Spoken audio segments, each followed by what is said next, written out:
بسم اللہ الرحمن الرحیم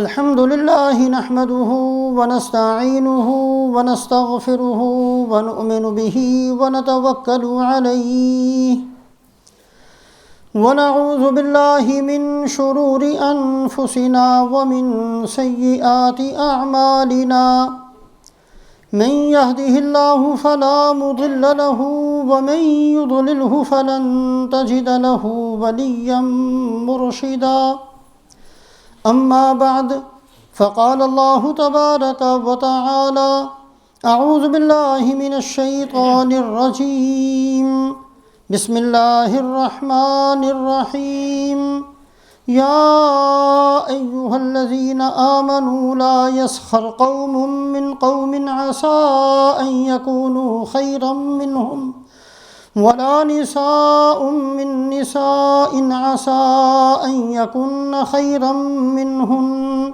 ولا تلمزوا أنفسكم ولا تنابزوا بالألقاب بئس الاسم الفسوق بعد الإيمان ومن لم يتب فأولئك هم الظالمون وعن أبي هريرة رضي الله تعالى عنه قال قال رسول الله صلى الله عليه وسلم أتدرون ما أكثر ما يدخل الناس الجنة تقوى الله وحسن الخلق أتدرون ما أكثر ما يدخل الناس النار الأجوفان الفم والفرج أو كما قال رسول الله صلی اللہ علیہ وسلم۔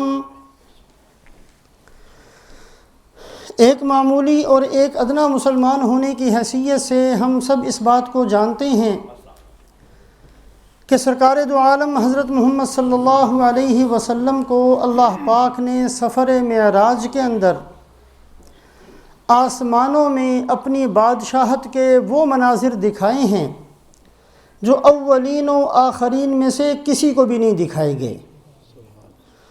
ان تمام مناظر میں سے ایک منظر یہ بھی تھا کہ اللہ کے نبی صلی اللہ علیہ وسلم نے جنت کو اور دوزخ کو بھی دیکھا۔ آپ صلی اللہ علیہ وسلم نے جب جنت کو دیکھا تو جنت بالکل خالی تھی، دوزخ کو دیکھا تو دوزخ بھی بالکل خالی تھی، کوئی بندہ اس کے اندر نہیں تھا، جنت میں بھی کوئی بندہ نہیں تھا، اس لیے کہ جو مر چکے تھے وہ عالم برزخ کے اندر تھے، جو زندہ تھے وہ عالم دنیا کے اندر تھے، جو آنے والے تھے وہ عالم ارواح کے اندر تھے۔ جنت اور جہنم کا داخلہ تو حشر کے بعد ہونا ہے۔ تو رسول پاک علیہ السلام نے جب جنت کو دیکھا تو جنت یہ کہہ رہی تھی، اے اللہ میری نعمتیں حد کو پہنچ گئی ہیں، میرے پھل پک چکے ہیں، اے اللہ جلدی سے ان بندوں کو بھیج دے جن کے لیے آپ نے مجھے بنایا ہے۔ اور اسی طریقے سے جہنم یہ کہہ رہی تھی کہ اے اللہ میری مصیبتیں اور میری ذلتیں اور رسوائیاں اور عذاب انتہا کو پہنچ چکے ہیں، اے اللہ جلدی سے ان بندوں کو میرے پاس بھیج دے جن کے لیے آپ نے مجھے بنایا ہے۔ رسول پاک علیہ السلام نے جو بہت سارے عذاب کی صورتیں ارشاد فرمائی ہیں کہ معراج کے اندر میں نے فلاں فلاں بندے کو فلاں فلاں مصیبتوں اور عذابوں کے اندر دیکھا، اس کا ایک جواب تو یہ ہے کہ آپ صلی اللہ علیہ وسلم نے عالم برزخ کے اندر ان کو ان عذابوں کے اندر دیکھا، اور دوسرا جواب یہ ہے کہ اللہ پاک نے ایک منظر تو رسول پاک علیہ السلام کو جنت اور جہنم کا وہ دکھایا جو اس وقت موجود تھا، اور ایک منظر اللہ پاک نے جنت اور جہنم کا وہ دکھایا جو قیامت کے بعد ہونے والا ہے۔ جنت اس حالت میں دکھائی جو حالت جنت کی قیامت کے بعد ہوگی، جہنم اس حالت کے اندر دکھائی جو حالت جہنم کی قیامت کے بعد ہوگی۔ رسول پاک علیہ السلام ارشاد فرماتے ہیں کہ سب سے زیادہ جہنم میں جن بندوں کو میں نے دیکھا ہے، جہنم میں پہنچنے والوں کی اکثریت دو گناہوں کی وجہ سے تھی۔ اکثریت ہمیشہ اس وقت کہا جاتا ہے جب آدھے سے زائد بندے 100 میں سے 50 سے زائد، 1000 میں سے 500 سے زائد، تو اکثر ان لوگوں کو کہا جاتا ہے۔ آپ صلی اللہ علیہ وسلم فرماتے ہیں جتنے بندے جہنم کے اندر موجود تھے ان میں اکثریت ان بندوں کی تھی جو یا تو شرمگاہ کے جرم کی وجہ سے جہنم میں پہنچے یا زبان کے جرم کی وجہ سے جہنم میں پہنچے۔ باقی تمام جسم کے گناہ کم تھے، آدھے سے بھی کم تھے۔ پاؤں سے جہنم میں پہنچنے والے، سر کی وجہ سے جہنم میں پہنچنے والے، دل کی وجہ سے جہنم میں پہنچنے والے، دماغ کی وجہ سے جہنم میں پہنچنے والے، ہاتھ کی وجہ سے جہنم میں پہنچنے والے، پاؤں کی وجہ سے جہنم میں پہنچنے والے، ان تمام کی مقدار کم تھی، اور صرف شرمگاہ کی وجہ سے اور زبان کی وجہ سے جہنم میں پہنچنے والے بہت کثرت سے تھے۔ پھر اس کے بعد اگر غور کیا جائے تو زبان کا گناہ ایک نہیں ہے، بلکہ بہت سارے گناہ وہ ہیں جن کا تعلق زبان کے ساتھ ہے۔ ایک آدمی جھوٹ بولتا ہے، جھوٹ اتنا بڑا گناہ کہ اللہ لعنت فرماتے ہیں، لعنت اللہ علی الکاذبین، قرآن کہتا ہے یہ گناہ تعلق رکھتا ہے زبان کے ساتھ۔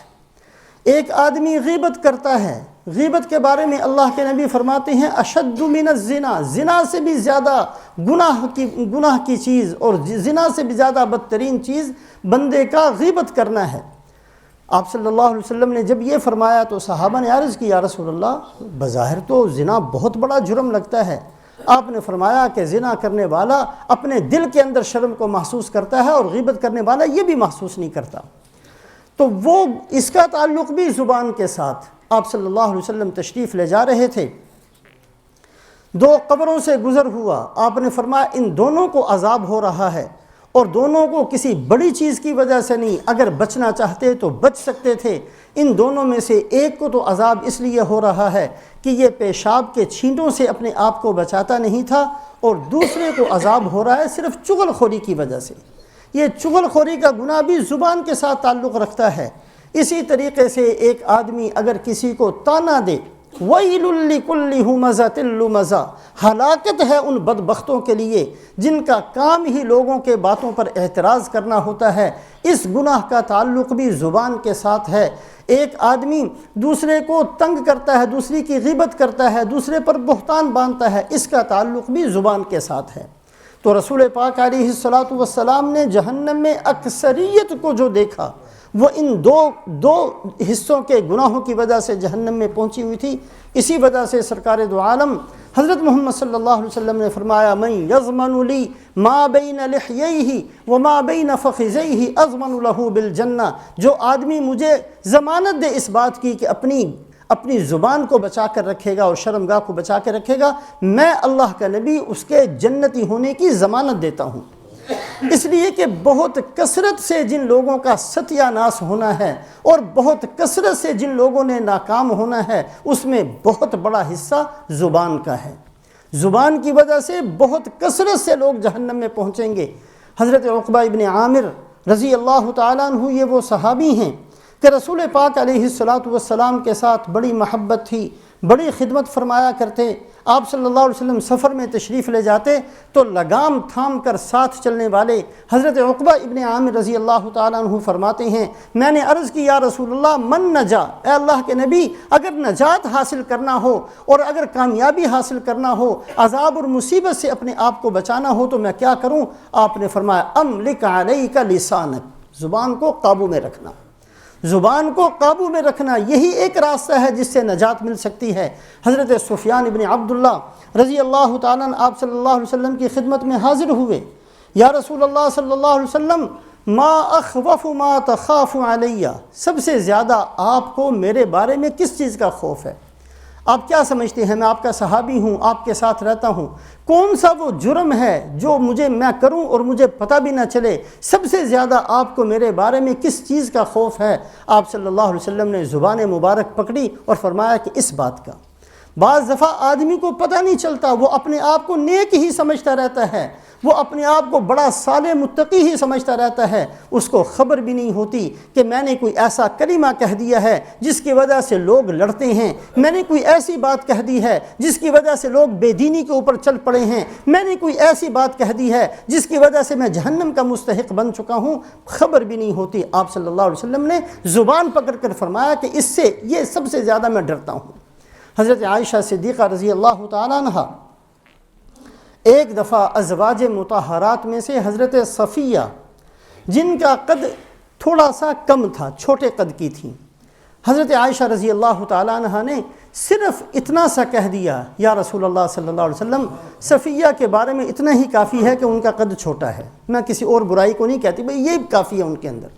آپ صلی اللہ علیہ وسلم نے فرمایا، یا عائشہ قلتی کلمۃ لو مزج بها البحر لمزجته، اے عائشہ تجھے اندازہ نہیں ہوا، تو نے ایسی بات کہہ دی ہے کہ اگر میٹھا سمندر ہو اور اس کے اندر تیری اس بات کو ڈال دیا جائے تو وہ سمندر کڑوا بن جائے۔ زبان انسان کا کتنا ستیہ ناش کرتی ہے، اور زبان کی وجہ سے انسان کا کتنا اس کا دین خراب ہو جاتا ہے، اور زبان کی وجہ سے ایک بندہ اللہ کی نگاہ سے کتنا گر جاتا ہے، اس بات کا اندازہ کرنے کے لیے اللہ پاک نے جو سزائیں مقرر کی ہیں دنیا کے اندر، وہ دو طرح کی ہیں۔ ایک کا نام ہے حدود اللہ، اللہ کی حدود، ایک کا نام ہے تعزیرات۔ تعزیرات ان سزاؤں کو کہتے ہیں جو اللہ نے مقرر نہیں فرمائیں، قاضی کی ثوابدید پر ہے، جرم کو دیکھے، جرم کرنے والے کو دیکھے، حالات کو دیکھے، وقت کو دیکھے، اپنی مرضی سے کوئی سزا متعین کر دے، اس کی اجازت دی گئی، اس کا نام ہے تعزیرات۔ ایک ہے حدود، جس کے اندر کسی کو حق نہیں ہے کمی کرنے کا، کسی کو حق نہیں ہے اضافہ کرنے کا، اگر وہ جرم ثابت ہو جائے تو وہ سزا متعین طریقے سے وہی دی جائے گی، ان کو حدود کہتے ہیں۔ اور حدود والی سزائیں صرف 4 ہیں، 4 جرم ایسے ہیں کہ اللہ پاک نے ان کی سزاؤں کو متعین کیا ہے، پھر 4 میں سے 3 جرم ایسے ہیں جن کا تعلق جسم کے دوسرے حصوں کے ساتھ ہے۔ مثال کے طور پر ایک آدمی زنا کرتا ہے، بہت بڑا گناہ ہے۔ ایک آدمی شادی شدہ ہے، پھر اس نے زنا کیا، اب اس کی سزا یہ ہے کہ پتھر مار مار کر اس کو ختم کر دیا جائے۔ اگر وہ شادی شدہ نہیں ہے، پھر اس نے یہ جرم کیا، اس کی سزا یہ ہے کہ اس کو 100 کوڑے مارے جائیں، 100 کوڑے مار کر اس کو چھوڑ دیا جائے گا۔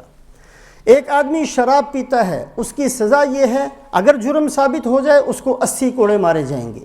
ایک آدمی نے چوری کی، اس کی سزا یہ ہے کہ اس کا ہاتھ کاٹ دیا جائے۔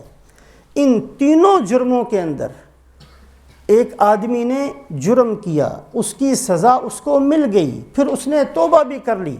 اب اس سزا کے مل جانے کے بعد اور توبہ کر لینے کے بعد یہ جو بندہ ہے یہ مسلمان معاشرے کے اندر باعزت طریقے سے زندگی گزارے گا، کسی کو حق نہیں ہے اس کے جرم کو یاد کروائے، اور کسی کو حق نہیں ہے اس کو دوسرے مسلمانوں سے الگ سمجھے۔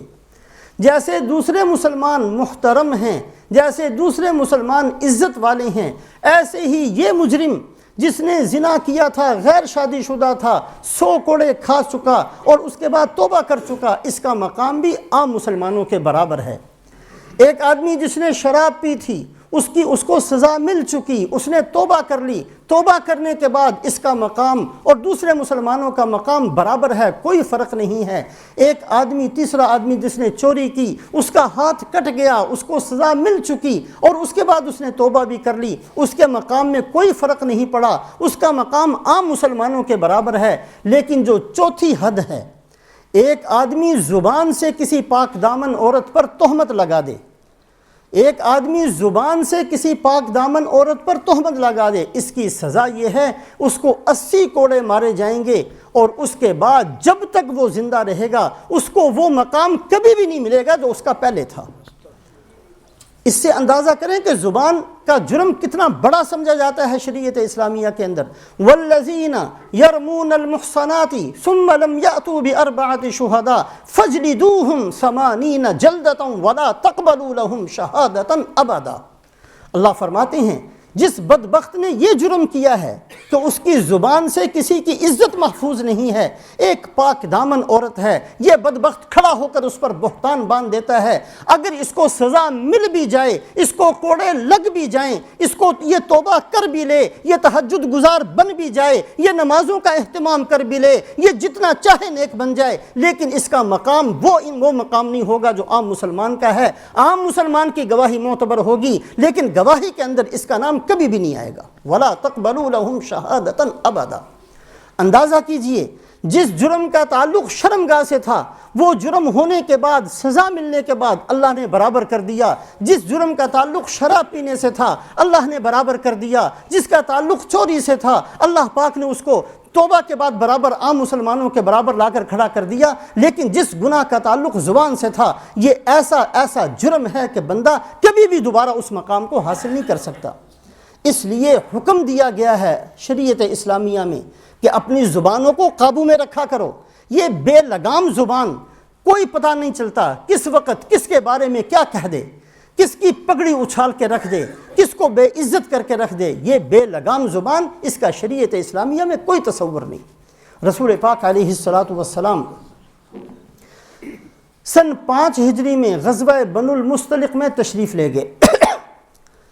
وہاں لڑائی تو نہیں ہوئی کوئی بھی، لیکن ایک کنواں تھا، اس کنویں پر پانی لینے کے لیے گئے تو ایک مہاجر اور انصاری صحابی آپس میں کسی بات پر تھوڑی سی تو میں ہو گئی۔ مہاجری صحابی جو مہاجر صحابی تھا، اس نے کہا یا للمہاجرین، اے مہاجرین میری مدد کے لیے آ جاؤ۔ جو دوسرا انصاری تھا، اس نے کہا یا للانصار، اے انصار صحابہ میری مدد کے لیے آ جاؤ۔ رسول پاک علیہ السلام کو پتہ چلا، سخت دوپہر کا وقت تھا۔ آپ صلی اللہ علیہ وسلم کی عادت شریفہ شدت دوپہر میں سفر کی کبھی نہیں تھی۔ آپ صلی اللہ علیہ وسلم دوپہر کے وقت میں قافلے کو روک لیا کرتے، پڑاؤ ڈال لیا کرتے، ٹھہر جایا کرتے تھے، سفر کو موقوف کر دیا کرتے تھے۔ لیکن سخت دھوپ کے اندر رسول پاک علیہ السلام نے کوچ کا حکم دیا کہ سب چلو۔ سارا دن صحابہ فرماتے ہیں ہم چلتے رہے۔ آپ صلی اللہ علیہ وسلم رات کو قافلے کو ٹھہرا لیا کرتے تھے، لیکن یہ ایسی رات تھی آپ نے رات کو بھی کسی کو نہیں ٹھہرنے دیا۔ اگلے دن صبح کو آپ صلی اللہ علیہ وسلم نے ہمیں اجازت دی کہ اب یہاں ٹھہر سکتے ہو، صرف اس لیے کہ اس ایک گندی چیز کا تذکرہ آگے نہ بڑھنے پائے، اور فرمایا دعوها فإنها منتنہ، اس بات کو چھوڑ دو، یہ تو بڑی بدبودار بات ہے۔ زبان کا گناہ بڑا شدید ہوتا ہے، زبان کی وجہ سے انسانوں کا بہت بڑا کچومر نکل جایا کرتا ہے۔ اسی وجہ سے رسول پاک علیہ السلام فرماتے ہیں ان العبد لیتکلم بالکلمۃ من الخیر من رضوان اللہ لا یلقی بها بالا۔ ایک آدمی بعض دفعہ صرف ایک چھوٹی سی بات کہہ دیتا ہے، وہ بات ہوتی ہے اللہ کو راضی کرنے والی، اور کہنے والے کو اس کا اندازہ نہیں ہوتا کہ میں نے کوئی بہت بڑی بات تو نہیں کی، چھوٹی سی بات کہہ دیتا ہے۔ اللہ کے نزدیک وہ بات اتنی محبوب اور اتنی پسندیدہ سمجھی جاتی ہے کہ اللہ پاک یرفع اللہ بہا درجات، ایک درجہ نہیں، اللہ پاک کئی درجات اس بندے کے طے کر دیتے ہیں، کئی درجات سے ایک دم اوپر لے جاتے ہیں۔ اور اسی طریقے سے فرمایا رسول پاک علیہ السلام نے، بعض دفعہ ایک آدمی زبان سے ایک کلمہ، ایک چھوٹی سی بات کہہ دیتا ہے، لا یلقی بہا بالا، اس کو اندازہ نہیں ہوتا کہ میں نے کوئی بہت بڑی سخت بات کہہ دی ہے، لیکن اللہ پاک اس بات کی وجہ سے اس کو جہنم کی سب سے نیچے والی گہرائی میں پھینک دیتے ہیں۔ یہ نہیں کہ تھوڑا سا جہنم ہے، بہت نیچے اس کو ڈال دیتے ہیں۔ حضرت عائشہ صدیقہ رضی اللہ تعالیٰ عنہ فرمایا کرتی تھی قسم کھا کر، واللہ لو ما نزل بأبی لو نزل علی الجبال الراسیات لہازها، اللہ کی قسم جو میرے ابا جان حضرت ابو بکر رضی اللہ تعالیٰ عنہ پر تکالیف آئی ہیں، اگر سخت پہاڑوں پر بھی آتی تو وہ بھی ریزہ ریزہ ہو جاتے۔ رسول پاک علیہ السلام کی تشریف دنیا سے لے جانے کے بعد صدیق اکبر رضی اللہ تعالیٰ عنہ کی شان تھی، اتنا نرم انداز اختیار کیا، ایسا بچھتے چلے گئے ہر ایک کے سامنے، ہر چھوٹے سے چھوٹے کو اتنا سر پر بٹھا کر رکھا جس کی وجہ سے امت جڑتی چلی گئی۔ حضرت اسامہ رضی اللہ تعالیٰ عنہ کی عمر 20 سال بھی نہیں تھی، 20 سال سے بھی چھوٹی عمر کے بچے امیر بنا دیا رسول پاک علیہ الصلاۃ والسلام نے، اور حضرت ابو بکر رضی اللہ تعالیٰ عنہ نے فوراً اس لشکر کو روانہ کرنا تھا۔ روایات میں آتا ہے صدیق اکبر رضی اللہ تعالیٰ عنہ کی عمر 60 سال، جو مقام صدیق اکبر کا ہے حضرت اسامہ کبھی بھی وہاں تک نہیں پہنچ سکتے۔ حضرت اسامہ اگر عام امت کے ساتھ مقابلہ کیا جائے تو اکیلے ساری امت سے افضل ہیں، لیکن صدیق اکبر کے ساتھ مقابلہ کیا جائے تو کوئی حیثیت نہیں ہے۔ حضرت ابو بکر رضی اللہ تعالیٰ عنہ پیدل چل رہے ہیں، حضرت اسامہ سواری پر بیٹھے ہوئے ہیں، اور اے اسامہ آپ اپنا لشکر لے جائیں لیکن عمر کو میرے پاس چھوڑ دیں۔ یہ اتنی لجاجت کے ساتھ، اتنی منت کے ساتھ، اتنی خوشامد کے ساتھ حضرت صدیق اکبر رضی اللہ تعالیٰ عنہ فرماتے رہے کہ حضرت اسامہ نے اجازت دی، حالانکہ بائی آرڈر کہہ سکتے تھے، امیر تھے، امیر المؤمنین تھے کہ جی عمر کو چھوڑ دو، کہہ سکتے تھے، لیکن یہ حضرت ابو بکر رضی اللہ تعالیٰ عنہ کا مزاج تھا امت کو جوڑ کے رکھنا، امت کو ساتھ لے کر چلنا۔ اسی وجہ سے حضرت عائشہ فرمایا کرتی تھیں کہ جو میرے ابا جان نے تکالیف برداشت کی ہیں، لوگوں کے سامنے جھکنے کی اور لوگوں کو قریب کرنے کی، ہر ایک کے نخرے برداشت کرنے کی، ہر ایک کے سامنے نرمی سے بات کرنے کا جو انداز صدیق اکبر کا تھا، جس کی وجہ سے امت جڑ گئی۔ اور حضرت ابو ہریرہ رضی اللہ تعالیٰ عنہ نے بہت بڑی قسم کھا کر 3 دفعہ ایک بات کہی، واللہ الذی لا الہ الا ہو، یہ قسم ہے حضرت ابو ہریرہ رضی اللہ تعالیٰ عنہ کی، واللہ الذی لا الہ الا ہو لولا مستخلف ابو بکر ما عبد اللہ، میں قسم کھاتا ہوں اس اللہ کی جس کے علاوہ کوئی معبود نہیں ہے، اگر حضرت ابو بکر رضی اللہ تعالیٰ عنہ کو خلیفہ نہ بنایا جاتا تو دین ختم ہو جاتا، کوئی بھی دین کے اندر، دنیا کے اندر مسلمان باقی نہ بچتا۔ یہ صدیق اکبر کی شان تھی کہ دین کو بچایا، مسلمانوں کو بچایا، اور کس طریقے سے بچایا؟ وہ اسی انداز سے بچایا کہ ہر ایک کے سامنے نرمی کا معاملہ کرتے رہے۔ 2 آدمی صدیق اکبر رضی اللہ تعالیٰ عنہ تشریف فرما تھے، آئے، کچھ صحابہ اور بھی موجود تھے، آ کر کہا رسول پاک علیہ الصلاۃ والسلام کی عادت شریفہ تھی، آپ نئے مسلمانوں کو بہت کثرت سے مال دے دیا کرتے تھے تاکہ یہ لوگ اسلام سے قریب آ جائیں۔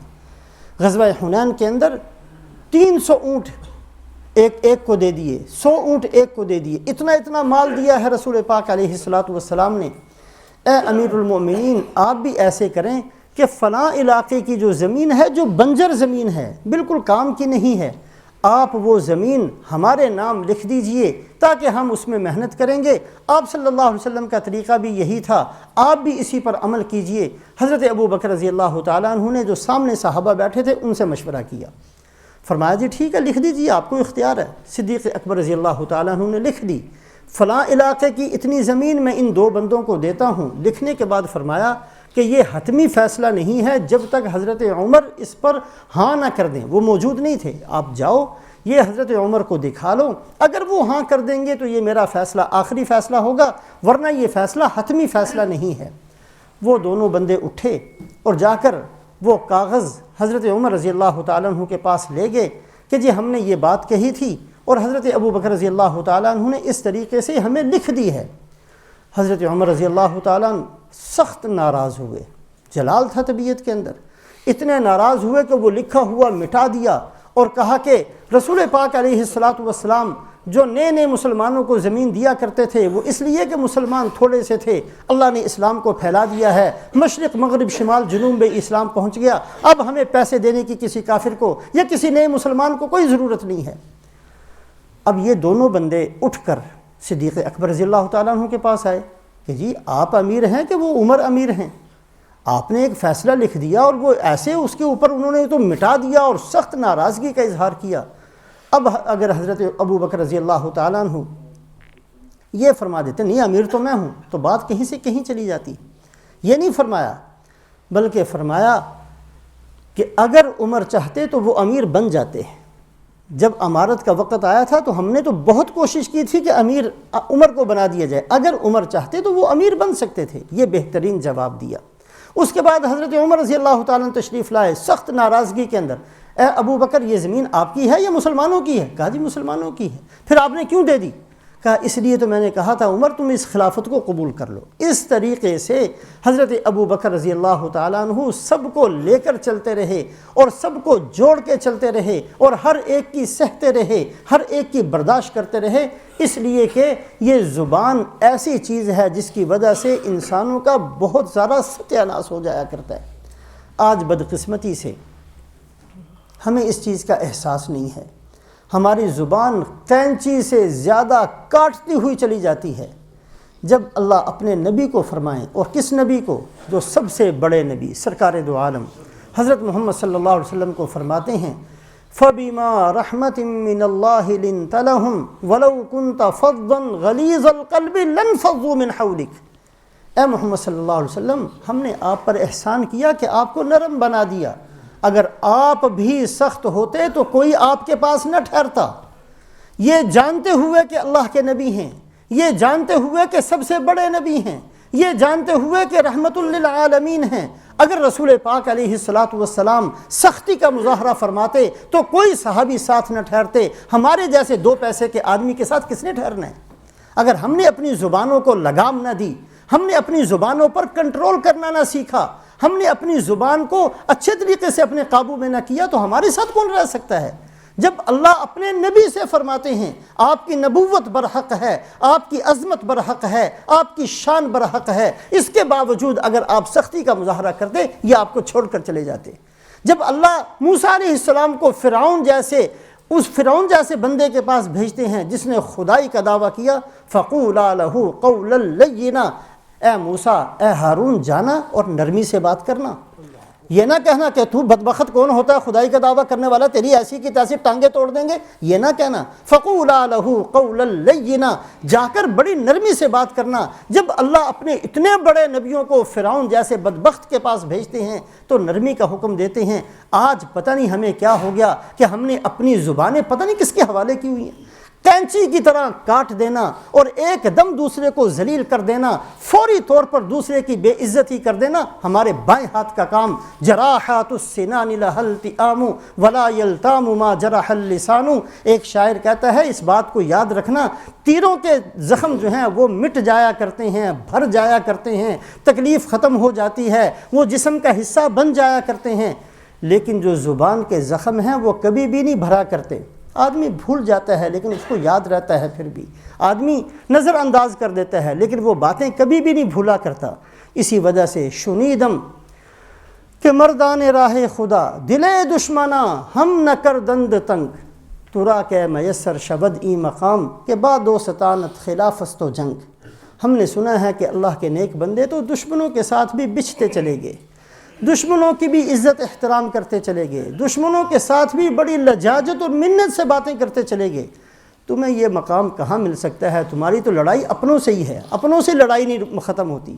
آج بیٹا باپ کا گریبان پکڑے ہوئے ہے، آج بھائی بھائی کا گریبان پکڑے ہوئے ہے، آج ہمارے گھر میں عورتوں کے آپس میں لڑائی ہے، ساس نے بہو کا جینا مشکل کر دیا، بہو نے ساس کا جینا مشکل کر دیا، بہن نے بہن کا جینا مشکل کر دیا، بھائی نے بھائی کا جینا مشکل کر دیا۔ ایک بات ہو تو اس کی 100 بنانا، ایک بات کے ساتھ 100 الزامات لگا دینا۔ ہم یہ سب کچھ کرتے ہوئے پھر یہ سمجھتے ہیں کہ ہم بڑے پکے مسلم ہیں، ہمارے اسلام میں کوئی فرق نہیں آتا، ہمارے اسلام میں ہمارے دینداری میں کوئی فرق نہیں پڑتا۔ رسول پاک علیہ السلام تو اپنے ان صحابہ کو کہیں املک علیک لسانک، اپنی زبان کو قابو میں رکھنا۔ حضرت امام ابو داود رحمۃ اللہ علیہ 5 لاکھ احادیث یاد تھی، 5 لاکھ احادیث زبانی یاد تھی امام ابو داود رحمۃ اللہ علیہ کو۔ ان 5 لاکھ میں سے 4800 احادیث کو منتخب کیا، اور ابو داود شریف جو 6 کتابوں میں سے سیاہ ستہ کی ایک کتاب ہے اس کو لکھا، اور اس کو لکھنے کے بعد فرمایا کہ یہ 4800 حدیثیں 5 لاکھ میں سے لکھی ہیں، لیکن میں یہ کہتا ہوں کہ 4 حدیثیں ایسی ہیں اگر اس پر عمل کرو گے تو گویا کہ ساری 5 لاکھ پر بھی عمل ہو گیا اور 4800 پر بھی عمل ہو گیا۔ ایک تو اس پر عمل کرنا، انما الاعمال بالنیات، اعمال کا دار و مدار نیت پر ہے. کبھی بھی عمل کے اندر کسی ریاکاری کو داخل نہ ہونے دینا. کتنا ہی اونچا عمل کرو گے، نیت اچھی نہیں تو قبول نہیں ہوگا. انما الاعمال بالنیات، ایک اس حدیث کو یاد رکھنا. دوسرا، المسلم من سلم المسلمون من لسانہ ویدہ. اسلام کی تعریف ویسے تو کتابیں بھری ہوئی ہیں، اسلام کیا ہے جی، لوگ کتب خانہ بھرا ہوا ہے. فرمایا لیکن اسلام کی مختصر الفاظ میں تعریف یہ ہے کہ مسلمان وہ ہے جس کی زبان سے بھی کسی کو تکلیف نہ پہنچے، جس کے ہاتھ سے بھی کسی کو تکلیف نہ پہنچے. یہ ہے اسلام. اسلام شروع یہاں سے ہوتا ہے کہ زبان سے بھی کسی کو تکلیف نہ ہو، ہاتھ سے بھی کسی کو تکلیف نہ ہو. فرمایا دوسری اس حدیث کو یاد رکھنا. اور تیسرا فرمایا اس حدیث کو یاد رکھنا، الحلال بین والحرام بین وبینہما مشتبہات. اللہ پاک نے حرام کو کھول کر بیان کیا ہے، کوئی چھپا کر اور کوئی ایسی کنفیوز کرنے والی بات نہیں فرمائی. حلال کو بھی کھلے طریقے سے بیان کیا، حرام کو بھی کھلے طریقے سے بیان کیا. درمیان میں شبے میں ڈالنے والی بہت ساری چیزیں ہیں، شبے میں ڈالنے والی چیزوں سے بچو گے تو حرام سے بچ سکو گے. اور چوتھی چیز فرمایا، من حسن اسلام المرء ترکہ ما لا یعنی. ایک بندے کا بہترین اسلام یہی ہے کہ فضول بیہودہ قسم کی باتوں کو چھوڑ دے. حضرت مالک ابن دینار رحمۃ اللہ علیہ بہت بڑے اللہ والے بزرگ ہیں، فرمایا کرتے تھے، اذا رأیت قساوة فی قلبک ووہنا فی بدنک فاعلم بانک تکلمت فی ما لا یعنیک. اگر کبھی بھی اس بات کو محسوس کرو کہ تمہارا دل سخت ہو گیا ہے، تمہارے دل میں قساوت پیدا ہو گئی ہے، سختی پیدا ہو گئی ہے، اور تمہارے جسم کے اندر سستی پیدا ہو گئی ہے، جب بھی اس چیز کو محسوس کرو. قساوت ہے آج ہمارے دلوں میں، کسی کی آنکھ سے آنسو ہی نہیں نکلتے. ورنہ مسلمان تو راتوں کو اٹھ کر رونے والا ہوا کرتا تھا. مسلمان ہو اور رونا نہ آئے، یہ تو صلحاء فرماتے ہیں بدبختی کی نشانی یہ ہوتی ہے کہ آدمی کی آنکھیں خشک ہو جائیں، کبھی بھی اس میں سے آنسو نہ نکلے. بڑے سے بڑا گناہ کرتا ہے، کرتا چلا جائے، اس کو پرواہ نہیں کہ میں نے کوئی گناہ کیا ہے. نیکی کرتا ہے، اس کو کوئی پرواہ نہیں کہ قابل قبول بھی ہے کہ نہیں ہے، کسی چیز کی کوئی پرواہ نہیں. آنکھیں خشک ہو جانا بدبختی کی نشانی ہے، دلوں کا سخت ہو جانا بدبختی کی نشانی ہے، نیکیوں کو یاد رکھنا بدبختی کی نشانی ہے، گناہوں کو بھول جانا بدبختی کی نشانی ہے. گناہ کیے ہیں وہ یاد نہیں ہیں، نیکی ذرا سی بھی کیا، حج کیا اس کو دہراتے رہتے ہیں، نماز پڑھ لی اس کو دہراتے رہتے ہیں. کسی بیوہ کو بیچاری کو 200-400 پاؤنڈ بھیج دیے، ساری زندگی اس کو یاد کراتے ہیں، تمہیں زکوٰۃ بھیجی تھی، تمہیں ہم نے یہ لے کر دیا تھا، تمہیں ہم نے مکان بنا کر دیا تھا، تیرے بیٹے کی شادی ہم نے کی تھی، تیری بچی کو ہم نے جہیز دیا تھا، تیری فلانی کو ہم نے یہ کپڑا دیا تھا. یہ اس کو کبھی بھی نہیں بھولتے. نیکی کی اور اس کو ہمیشہ یاد رکھا، حالانکہ وہ نیکی پتہ نہیں اوپر پہنچی بھی ہے کہ نہیں پہنچی. گناہ کیا اور اس کو بھول گئے، حالانکہ ہو سکتا ہے یہی گناہ ستیہ ناس کرنے کا سبب بن جائے. یہ بدبختی کی نشانیاں ہوتی ہیں. قساوت، دلوں کا سخت ہو جانا بدبختی کی نشانی ہے. رسول حضرت مالک ابن دینار فرماتے ہیں، اذا رأیت قساوة فی قلبک، جب تم اپنے دل کے اندر قساوت کو محسوس کرو، ووہنا فی بدنک، اور اپنے بدن کے اندر سستی کو محسوس کرو، تو سوچ لینا، سمجھ لینا کہ یہ اس وجہ سے ہے کہ تم نے لا یعنی بات کی ہوگی. فضول بات کرنے کا اثر یہ ہوتا ہے کہ دل کے اندر قساوت پیدا ہوتی ہے. فضول باتوں کا اثر یہ ہوتا ہے کہ نمازوں میں اور عبادات میں سستی پیدا ہوتی ہے. تو میرے محترم بزرگوں اور دوستو، رسول پاک علیہ السلام جب معراج میں تشریف لے گئے تو آپ صلی اللہ علیہ وسلم نے فرمایا کہ میں نے جہنم میں جتنے بندے تھے ان میں سے اکثریت کو جو دیکھا ہے وہ یا تو زبان کی وجہ سے جہنم میں پہنچے ہیں یا شرمگاہ کی وجہ سے جہنم میں پہنچے ہیں. زبان کی وجہ سے پہنچنے والے کہیں زیادہ ہیں بنسبت شرمگاہ کی وجہ سے پہنچنے والے. اس لیے اپنی زبان کو لگام دینا، اس لیے اپنی زبان کو قابو میں رکھنا، زبان سے اگر بات کرنا تو اچھی بات کرنا، زبان سے کسی کا دل نہ دکھانا، زبان سے کسی کی بے عزتی نہ کرنا، زبان سے جھوٹ نہ بولنا، زبان سے کسی کی چغل خوری نہ کرنا، زبان سے کسی پر عیب نہ لگانا. آپ صلی اللہ علیہ وسلم فرماتے ہیں اگر کسی مسلمان سے کوئی گناہ ہو جائے اور دوسرا اس کو عیب کے طور پر یہ کہے کہ تو ایسا مجرم ہے، تو نے یہ گناہ کیا ہے، لا یموت حتی یعملہ، اللہ اس کو موت نہیں دیں گے جب تک کہ اس سے وہ گناہ نہ کروا لیں. وہ گناہ اس سے ہوگا مرنے سے پہلے جو دوسرے کو تانا دیتا ہے. زبان کو بچا کے رکھنا، اگر کسی سے غلطی ہو گئی ہے اس پر پردہ ڈال دینا، اگر غلطی ہو گئی ہے اس کو معاف کر دینا، اس کی اچھی تعویل کر لینا، اچھا معنی اس کا نکالنا، یہ چیزیں ہم نے سیکھنی ہیں۔ بدقسمتی سے آج ہم دین اسی کو سمجھتے ہیں کہ جی ہمیں نماز پڑھنی آتی ہے، دین اسی کو سمجھتے ہیں کہ جی سال میں ایک دفعہ یا 10 سال میں ایک دفعہ جا کر حج کر آئے ہیں، ہم نے دین اسی کو سمجھ لیا ہے کہ جی پیسے ہمارے پاس بہت ہیں، کسی غریب کو ہم نے 200-400 پاؤنڈ بھیج دیے ہیں، ہم بڑے پکے جنتی اور دیندار ہیں۔ دینداری ایک مکمل زندگی کا نام ہے، دین ایک بڑے وسیع دین کا نام ہے جس کے اندر ہر طرح کے احکامات ہیں، اور اس میں زبان کو درست کرنا یہ سب سے بڑا اہم ہے۔ اللہ مجھے بھی عمل کی توفیق نصیب فرمائے، آپ حضرات کو۔